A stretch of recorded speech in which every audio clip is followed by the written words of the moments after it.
1942 తెల్లదొరతనాన్ని తరిమి తరిమి కొట్టేందుకు ఒక్కటైన భారత జాతి దిక్కులు పిక్కటిల్లేలా చేసిన సమర శంఖానాదం క్విట్ ఇండియా.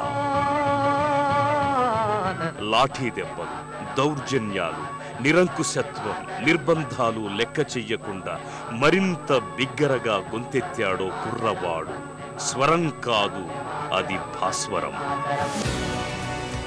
1953 కాశ్మీర్ ప్రత్యేక ప్రతిపత్తికి వ్యతిరేకంగా శ్యామాప్రసాద్ ముఖర్జీ సారథ్యంలో పోరాటం. 1975 భారత గణతంత్రాన్ని ఎమర్జెన్సీ గ్రహణం మింగేసింది. చీకట్లను చీల్చుకుంటూ తెరపైకొచ్చిందో తారక. ఆ నాయకుడు జైలు గదులు నిర్బంధించలేని ప్రజాస్వామ్య వీచిక. 1980 భారత ప్రజాస్వామ్య చరిత్రలో మరో మలుపు. రాజకీయ వినీలాకాశంలో ప్రత్యామ్నాయ తారగా భారతీయ జనతా పార్టీ పొద్దు పొడుపు. అనుభవానికి తోడు ఆలోచన కలిగిన ఆ నేత చేతికి దాని పగ్గాలు. కమలం తొడిగింది ఆనాడే కొత్త రేకులు. 1996 ఎన్నాళ్ల అన్వేషణ, ఏనాటి నిరీక్షణ. మొట్టమొదటిసారిగా అందివచ్చింది అధికారం. 13 రోజులకే పతనం, మరో 2 ఏళ్లు అంధకారం. 1998 నుంచి ఎర్రకోటపై అతడు ఎగరేశాడు జెండా.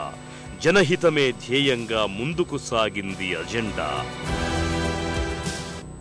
అతడు అచంచలం. క్విట్ ఇండియా నుంచి కార్గిల్ విజయం దాకా, మట్టి రేణువు నుంచి మహా అణువు దాకా అతడి ముద్ర ప్రస్ఫుటం. భావకవిగా, భావుకునిగా అటు సాహిత్యంలో, నేతగా, నిలువెత్తు నీతిగా ఇటు రాజకీయాల్లో అతడో హిమశిఖరం. సామాన్యుడి పల్లకీ మోసిన బోయి అతడే అటల్ బిహారీ వాజ్పేయి.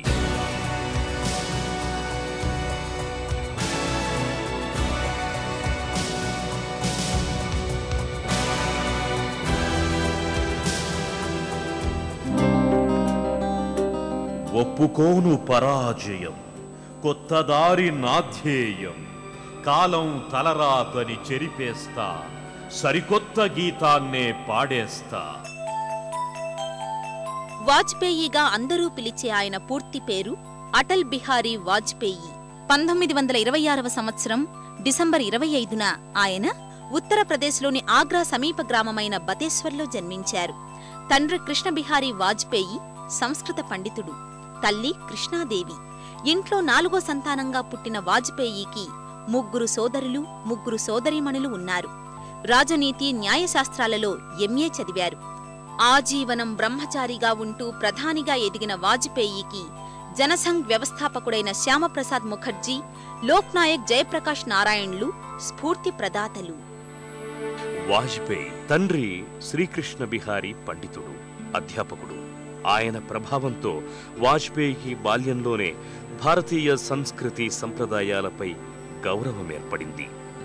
తల్లి ఉగ్గుపాలతో విలువల్ని రంగరించిపోశారు. పరాయి పాలనలో బానిస బతుకు ఎంతటి దుర్భరమయ్యిందో చూసిన ఆ బాల హృదయం చలించిపోయింది. స్వేచ్ఛ కోసం పరితపించిపోయింది. స్వతంత్ర దేశంగా భారత్ విశ్వాధిపత్యం వహించేందుకు పాటుపడాలని ఆనాడే సంకల్పించుకున్నాడతడు. భారతీయ సంస్కృతి పునర్వికాసం, జాతి పునర్వైభవ సాధనే ధ్యేయంగా కలిగిన రాష్ట్రీయ స్వయం సేవక్ సంఘ్ వైపు యువ వాజ్పేయి ఆకర్షితుడయ్యారు. దేశ అభ్యున్నతి కోసం కృషి చేయడం ఒక్కటే లక్ష్యంగా ఏర్పరుచుకున్న ఆయన అందుకు మాధ్యమంగా ఆర్ఎస్ఎస్ను ఎంచుకున్నారు. అందుకు ఏ విధమైన అవరోధం ఏర్పడకుండా చూసుకోవడానికి శాశ్వతంగా బ్రహ్మచారిగా మిగిలిపోయారు. 1947 నుంచి ఇప్పటి వరకు స్వతంత్ర భారత పరిణామ క్రమాన్ని పరిశీలించడమే కాకుండా అందులో పాల్గొన్న అదృష్టవంతులైన నాయకుల్లో నేను ఒకణ్ణి. విద్యార్థిగా నేను స్వతంత్ర సంగ్రామంలో పాలుపంచుకున్నాను. ఎన్నటికీ మరిచిపోలేని ఆ ఆగస్టు 15వ తేదీ తొలిజామున మన ప్రధాని నెహ్రూ ఎర్రకోటపై త్రివర్ణ పతాకాన్ని ఎగురవేయడాన్ని 22 యువకునిగా తిలకించాను. కేవలం ఓ దశాబ్దం తరువాత పార్లమెంటులో ఆయనతో కలిసి కూర్చుంటానని, జాతికి సంబంధించిన వ్యవహారాలను ఆయనతో చర్చిస్తానని ఎన్నడూ అనుకోలేదు. గ్రామీణ బడిపంతులు కొడుకైన నాలాంటి సాధారణ వ్యక్తికి దేశ ప్రధాని పదవి రావటం భారత ప్రజాస్వామ్య వ్యవస్థ బలాన్ని తెలియచేస్తోంది. ఆర్ఎస్ఎస్ నాయకత్వం దేశంలో ప్రత్యామ్నాయ రాజకీయ పార్టీ అవసరమనే నిర్ణయానికొచ్చింది. తనకై తాను రాజకీయాల్లోకి ప్రవేశించకుండా ఆ దిశగా ఎవరైనా ప్రయత్నాలు చేస్తే సహాయ సహకారాలందించాలని నిర్ణయించుకుంది. సరిగ్గా అవే రోజుల్లో తూర్పు పాకిస్తాన్ నుంచి లక్షల సంఖ్యలో హిందూ శరణార్థులు రాసాగారు. నెహ్రూ క్యాబినెట్లో పరిశ్రమల శాఖ మంత్రిగా ఉన్న డాక్టర్ శ్యాంప్రసాద్ ముఖర్జీ ఆ దుస్థితికి చలించిపోయారు. పాకిస్తాన్ను కట్టడి చేయాలని నెహ్రూని కోరాడు. నెహ్రూ నిరాకరించడంతో 1951లో క్యాబినెట్ నుంచి ముఖర్జీ రాజీనామా చేశారు. ఆ నేపథ్యంలోనే ముఖర్జీ గోల్వాల్కర్ల సమావేశంలో నుంచి జనసంఘ్ ఆవిర్భవించింది. అక్టోబర్ 1951న కాన్పూర్లో జరిగిన భారతీయ జనసంఘ్ వ్యవస్థాపక సదస్సులో పండిట్ దీనదయాళ్ ఉపాధ్యాయతో పాటు అటల్ బిహారీ వాజ్పేయి కూడా పాల్గొన్నారు.